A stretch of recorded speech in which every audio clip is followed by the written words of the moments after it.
Welcome to Trench Diaries. This is Battleship Bismarck Part 36. The new so-called democratic camp at Sorel on the St. Lawrence at the mouth of the Richelieu River was, so to say, a political experiment. In its composition, it could hardly have been more heterogeneous. Here, colonels in the general staff, officers of all grades, non-commissioned officers, enlisted men, reservists of all ranks, academics, foreign legionnaires, railwaymen, locomotive engineers from the highest staffs found themselves together. The camp, used in the past for very different purposes, now served for the quartering and democratic schooling of prisoners of war. The living conditions were not bad. I was able to establish myself comfortably in a relatively large room in one of the many quite solid wooden barracks. Even the winter cold was no problem. Pot-bellied stoves provided adequate warmth in the living quarters, dining room and classroom barracks. Whereas in former camps decisions regarding internal problems and controversial matters were more or less militarily made from above, in Sorel a camp council organized according to democratic principles set and decided. Its speaker represented the camp to the Canadian commandant. One of his first successes was to persuade the commandant, an enthusiastic baseball fan, to increase the supply of inexpensive foodstuffs sold by the camp canteen at the earliest possible moment.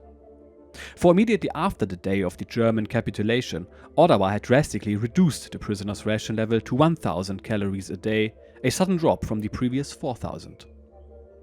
Some of our comrades were nearly floored by it and became quite apathetic. So, in August of 1945, the first abundant edibles from the canteen, fruit and sausage, were greeted with a happy hello. Our daily ration allowance also improved gradually. From the beginning, the camp council, occasionally supplemented by the entire camp assembly, strove to develop training and educational programs for the forthcoming winter. Classes of all sorts down to the smallest study groups were formed. Of subjects and sections there were English interpreting, a legal study circle for special areas such as corporate law, questions of Christianity, an evangelical study circle, principles of democracy, constitutional questions for Germany, cultural history. Foreign guest professors also gave lectures on historical subjects as well as on the international organizations then being formed. Franz Schad, whom I had been delighted to encounter again upon my arrival here, once more engaged himself as a high-performance motor for the intellectual work. Convinced that so dissimilar a group of camp inmates could be held on a firm course only by intellectual torchbearers, he ceaselessly occupied himself with the organization of the educational program, including the library. A true missionary endeavor, as he himself once called it, in the face of the religious intolerance and ideological narrow-mindedness of the time, the inner need, and the deep insecurity of the individual with regard to the ultimate, decisive things. Despite all this, sports and outdoor activities did not suffer. Ball games of every kind were played on the camp fields, long walks through the extensive forests in the area alternated with bathing in the nearby Richelieu. I retain an adventurous mental picture from one of these walks. Our group, escorted by an Anglo-Canadian officer, approached a group of houses half hidden in the woods to the left and right of the path. All at once an extraordinary commotion appeared to be taking place in them. And it was. Out of the houses streamed men armed with every possible sort of clubbing and stabbing instrument, and perhaps with firearms too. At that distance, it was hard to tell. We lived in and were now wandering through French Canada, with its ethnically tight-knit population that had not experienced an emigration from France since 1763 and whose rural regions had since then lived in almost airtight isolation from the outside world. And the latter had now produced something surprising. Our stroll, of which this settlement had received wind, was interpreted there as an attack of the Teutons, against which naturally the men had to defend. But as soon as our escort officer recognized the situation, he reversed the direction of our march and the battle in the forest did not take place. The French Canadians remained behind as victors. A moldy scent of European history, France's defensive attitude towards the growing power of Prussia in the 18th century, petrified and persevered in Quebec, had been stumbled upon by 20th century Germans in the forests of eastern Canada. In camp, the coming and going was continuous. We witnessed new arrivals as well as the relegation of some individuals to grey or black camps and the early repatriation of groups with privileged status under international law. From the first, I was content to regard the stay in Sorel basically as a preliminary to the return to Germany and did not undertake any studies of long duration. I enjoyed devoting myself to a few selected areas. The level offered by our teaching staff was high, its substance fascinating. My violin also came into its own again. To be sure, I had to wait longer than I originally expected to say farewell to Canada, but a signal at least came in February of 1946. We learned that all prisoners of war in Canada would soon, we at Sorel in the beginning of March, be transported to Great Britain, although to remain there until further notice. Nevertheless, it was a step in the desired direction. The pleasurable anticipation ruled our succeeding days. At the beginning of March, it really came to pass. Packing, baggage inspection, chief baggage inspection, and after 30 hours on the train, we reached Halifax on the evening of March the 5th. We proceeded immediately to the Laetitia, upon reaching which we received an impressive boarding card. Deck D, cabin 3 stood on mine, but the accommodations were terribly crowded nonetheless. We remained in harbour until the ship finally sailed early on March the 10th. The silhouette of the busy city and the contours of the new world, where we had been involuntarily lodgers for 4 long years, slowly sank behind us. I accepted this as a small consolation that the time there had not been completely wasted. Memories returned of my voyage to it from England in the spring of 1942, the time-consuming zigzagging, the escorts to guard against German U-boats. Of all that, there would be no more. Hitler's war was already almost a year at an end. Now, new uncertainties occupied me. Hopes for Germany. An only moderately heaving Atlantic seemed to grant comrades without sea legs a merciful opportunity to escape seasickness. But it did not all go as they wished, and in the following days a heavy blow came up. After such a long intermission, I enjoyed the rough voyage immensely. It couldn't be stormy enough for me. As was proper, we also practiced life-saving drills. We had to appear with lifebelts put on near the lifeboats on the upper deck, and it was on one such occasion that the storm claimed my old blue cap as a personal sacrifice to the Atlantic. A gust seized it and let it coast along at eye level, but already overboard for a second before it slid away as though under sail with a following wind. It was a painful but dignified leave-taking. On the 4th day of the voyage we received an unexpected passenger. A snow owl, evidently injured, lit high up on the mast. The object of universal sympathy, it remained there for a day before vanishing as mysteriously as it had appeared. And after a crossing spent mainly in reading and playing cards, on March the 18th we reached Liverpool and, after midnight, a transit camp near Nottingham. There followed days of rather monotonous routine, of the obligation to kill time. Nothing else was to be expected in a transit camp, where men did not make preparations for a long stay. A few were interrogated again by a British intelligence officer, politically shaken out. Indeed, it was of concern to the British to pass the German prisoners of war sent from Canada to the main camps according to their criteria and, as far as possible, without too great error, the blacks and the dark greys to Camp 17 near Sheffield, the whites and the light greys to Camp 18 in Northumberland. When, as a member of a large group, I first glimpsed Camp 18, the Featherstone Park camp near Holthwhistle in Northumberland late in March 1946, something unusual was immediately evident. There was no barbed wire, no watchtowers, British guards were nowhere in sight. I saw German prisoners leisurely strolling outside the camp area, completely without British supervision. Their simple word of honor sufficed now. Immense in its extent, the camp had housed around 2,500 inmates, and over the course of time a total of 4,000 officers and 20,000 non-commissioned officers and men would pass through Featherstone Park. The accommodations were not exactly comfortable in the long, low, slope-ceilinged and not always rainproof Nissen huts, which supposedly had served as quarters for part of the US Army before the invasion of Normandy in June 1944. What a come down from Bowmanville, I could not help thinking, but what did it matter? Now, so close to going home, I could put up with almost anything. I found lodging in a hut occupied exclusively by naval officers, the Navy barracks. In it lived ranks from Kapitän zur See to Fähnrich. New and old captives were now together, not just in my hut, but in keeping with the arrival of transports from overseas throughout the entire camp. Prisoners of war from the years 1939 through 1945. What impression did the Germans from Canada, the men who had been captured between 1939 and 1942, make on their British interrogators? Between February of 1946 and February of 1947, 32,400 German POWs arrived from Canada. Of all the POWs who came to Britain after the war, they were the most steeped in the Nazi outlook. Let us read the screener's report. It says,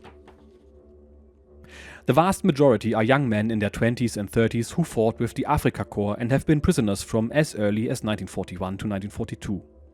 A certain number were captured in 39 to 40 in Holland and on the high seas. All these men picture Europe and Germany as they were before the war and cannot appreciate the vast material changes and the alteration in the mental outlook of Europeans which have taken place since that time. POW camps in Canada were very large and more intensively Nazi than Germany itself. The German camp staffs were all senior NCOs and former party members, fanatically imbued with the Nazi philosophy. Even the slightest criticism or expression of doubt as to the eventual German victory was suppressed with all the ruthlessness of Nazi terrorism. That this is no overstatement is shown by the fact that in Camp 123, Medicine Hat, 2 anti-Nazis were tried in secret and subsequently brutally murdered. The second of these political murders took place as late as September of 1944. All the POWs lived in a political vacuum up to the end of the war, and the types of men who would have been greys a long time ago in the camps in this country are today still blacks. They only lost faith in Hitler after the war. One encouraging factor is the A+ and A categories. All these men were persecuted for their courageous opposition, and most of them had to be transferred to a special protection camp in order that their lives should be safeguarded. Of the 1,200 officers screened, most had been captured early from the Afrika Korps. In part, they have become quite different people and ascribe the change to the influence of re-education in Canada, contact with civilians, and the writings of Dorothy Thompson. And an impression of how the arrival of the Canadians affected other German prisoners, this time in a British work camp. It reads: "The new intakes from USA and Canada, totaling over 50% of the strength, have adversely affected the political complexion. 95% of the POWs from Canada and 60% of the POWs from USA are said to be ardent Nazis. On arrival, many of them gave the Hitler salute and discarded very reluctantly the Nazi insignia. The white element in the camp was shocked and bewildered, realizing that their re-educational efforts had to be started anew." Did these British observations of a more differentiating political outlook, particularly among the Germans captured towards the end of the war, also hold true of the naval officers concentrated in Featherstone Park? Would not the shock of the atrocities of the Hitler regime, which became visible to everybody after the total military defeat, have driven them too to a fundamental reappraisal and re-evaluation of the last 12 years? I myself was extremely anxious to see it happen. For example, the admission that for more than a decade one had erred disastrously, had served a false idol and mass murderer, a regime of the crudest cynicism and most revolting immortality. In the last few weeks, hadn't everyone had the opportunity to let his eyes be opened by the exceptionally extensive sources of information at Featherstone Park? To pose all these questions means to answer them in the negative, aside from a very few exceptions. In the vast majority of cases, the officers persisted in a sort of last-ditch obstinacy, and the individual naval officer really couldn't help that this was so. Unity of thought in the officer corps, whose self-image was still affected by the 1980 mutiny, that all the more absolute towing the line of prescribed standards, the unity of the Navy from inside and out, which was advertised by the especially authoritarian naval leadership under Räder, all these belonged to the cardinal demands that the Navy made upon its officers. Binding rules on what to say and what not to say promoted such a homogeneous outward appearance. The Navy was and remained united until the end and afterwards. United on the wrong course, to be sure, Hitler's course. A tight social circle quickly imprinted the individual with its approved views, ensnared him in Hitler's criminal system, which was not recognized as such, and the German spirit of subordination and a misunderstood oath of allegiance impelled him to the end along a course directly contrary to the well-understood interests and needs of his nation. How had Großadmiral Räder still formulated the political requirements of the day in his address to the officers of the Oberkommando der Kriegsmarine on January 30th, 1943, upon the occasion of laying down his supreme command? He said, "I believe you will agree with me that in the year 1933 I succeeded in leading the Navy unitedly and smoothly behind the Führer into the Third Reich. That was made easy by the fact that, in spite of all outside influences, the whole education of the Navy during the time of the system aimed at an attitude that of itself produced a truly National Socialistic outlook. For this reason we ourselves had nothing to change and could with sincere hearts become true adherents of the Führer from the first. It has filled me with special satisfaction that the Führer has always valued this highly, and I would like to ask you all to work to see that the Navy remains a firm and reliable support for the Führer in this respect as well." To simply ignore such postulates, to let such words glance off deservedly, under the conditions of naval training, not many would be given to doing that. Still deeply depressed by the shocking films of Auschwitz and Bergen-Belsen, in Featherstone Park I told a naval officer who seemed to me relatively tolerant, "I regard the outcome of the war as a divine judgment." He did not agree with me. He replied, remaining quite calm, "Well, everyone is entitled to his own opinion." I said, "It is already a gain in comparison to time past that someone can say something like that without immediately setting off an explosion." Of course, it was a completely different matter to see Navy comrades again in Featherstone Park on a purely personal basis. They lived not only in the Navy barracks, but also in other huts scattered throughout the immense camp, collectively a substantial number. And so, there were many reunions with friends, acquaintances, participants in the same operations and peacetime cruises. And there was so much to tell. It was always as though no more than a day had passed since we parted. The intimacy seemed so complete that it brought out the finest aspects of Navy fellowship.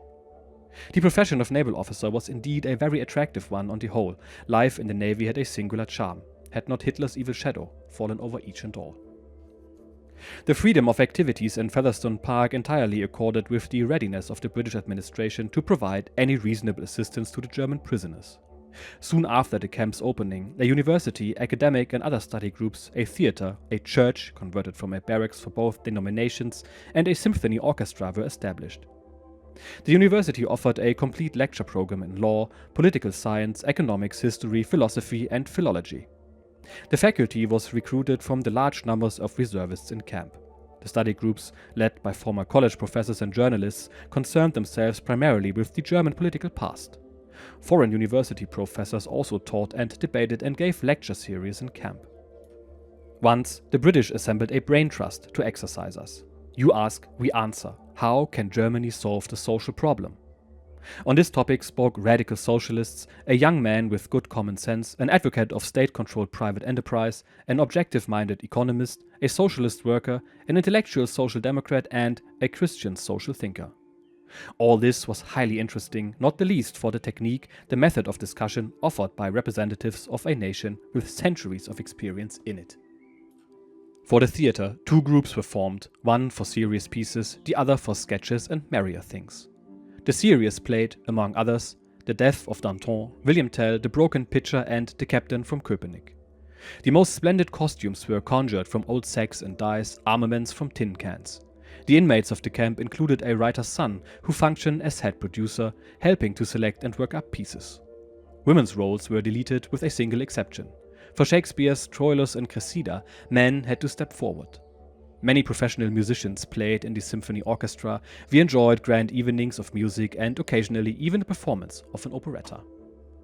From the beginning, the British had allowed the German leadership of this camp, established in 1945 and kept free of incorrigible Nazis, access to the country's press. A German press officer gave newscasts from a selection of newspapers. Later, the supply became more generous.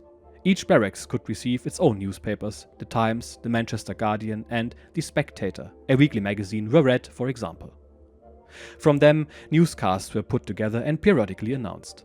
I myself did this for the Navy barracks for a while. In time, the British also permitted the publication of an uncensored German camp newspaper. It appeared under the title Die Zeit am Tyne, which translates to The Time on the Tyne. The first political voices from Germany reached us through a central press office. None was more passionate and moving than that of Kurt Schumacher, who with only a brief interruption had been tormented in Hitler's concentration camps from 1933 to 1945. A fiery anti-communist, rejecting any collaboration with communists anywhere, he vehemently called for the reunification of Germany and the integration of a free, complete Germany into a free Europe. He proclaimed a political concept that was very agreeable to me. As national-minded as ever, I was still disconsolate over the loss of the unity of the Reich. For the generosity extended to us during this last camp life, on the British side we had to thank first of all the Commandant of Featherstone Park, Lieutenant Colonel Vickers. He was the worthy exponent of a honourable ex-enemy's readiness to effect a reconciliation. At his side stood the British Foreign Office representative for POW camps in northern England, Colonel Henry Falk. Falk had been recommended for his difficult mission of the re-education of German prisoners by his knowledge of group psychology. He later wrote about it. At the time he saw his task as follows. According to the Yalta agreements, the Germans were to be demilitarized, denazified, and democratized. Great Britain had promptly begun that in 1945.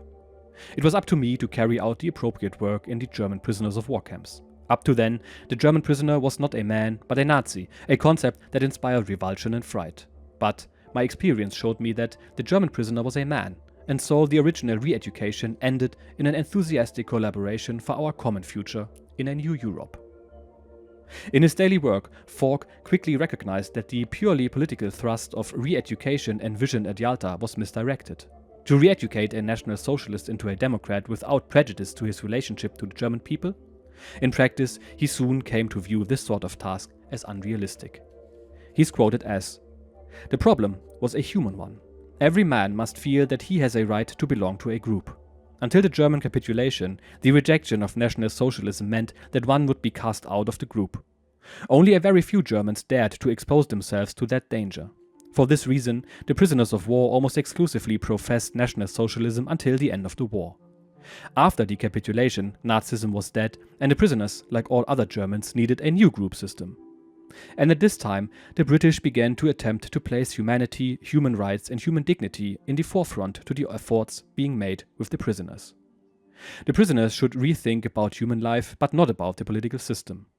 It was a disadvantage for this new attempt that the prisoners still viewed re-education as a political symbol. He embraced, accordingly encouraged, democratic organizational forms, but only very superficially, even purely organizationally. The actual political influence of this area of re-education remained small. On the other hand, almost all prisoners were influenced by the new attempt to place the whole problem on the human level, in connection with which they did not perceive that this spirit, too, could not take effect without organizational forms. In a confined camp life, even the most intelligent among them often lacked perspectives, and they tended to judge the big picture on the basis of local circumstances and personal relationships. At any rate, the most important thing was to bring the prisoners as much as possible into contact with the best British examples. Unfortunately, there were not enough of these, and in some instances they were complete failures. But everyone was full of goodwill, which led to the end result that different men left the camp than had entered it. Back to Britain it goes for our boy, just one step closer to home. And as you can see, the arm of the Reich was able to touch you even inside the POW camps. Burkard told us about political murders in the camps, specifically the murders in the so-called Medicine Hat camp in 1943 and 1944. Now, I've never heard about these before, so I looked them up, and as it turns out, this really did happen. In 1943, a former foreign legionnaire by the name of August Plasek was murdered, and in 1944, Dr. Karl Lehmann, an alleged spy, was also killed. For these crimes, 5 German POWs were hanged. Interesting times indeed. Let's see when Burkard will return to Germany, how it plays out. I will see you then. Cheers and bye-bye.